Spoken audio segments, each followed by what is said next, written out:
एक सोपा प्रश्न, तुम्हाला काय वाटतं, प्रेमात कोण लवकर पडतं, मुलं की मुली?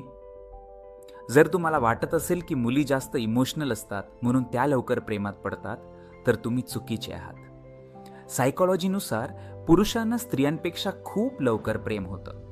संशोधन सांगतं की एका मुलाला आपल्या भावना समजायला आणि आय लव्ह यू म्हणायला सरासरी 88 दिवस लागतात, पण एका मुलीला तेच फील करायला आणि कबूल करायला सरासरी 134 दिवस लागू शकतात.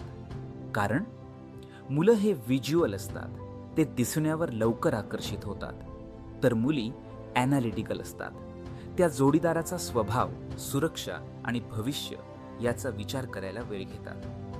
थोडक्यात काय, मुलं घाई करतात आणि मुली वेळ घेतात. तुमचा अनुभव काय सांगतो? कोण लवकर पडतं, बॉयज और गर्ल्स? कमेंटमध्ये भांडू नका, फक्त मत मांडा. आणि अशाच रिलेशनशिप फॅक्ट्ससाठी आत्ताच फॉलो करा.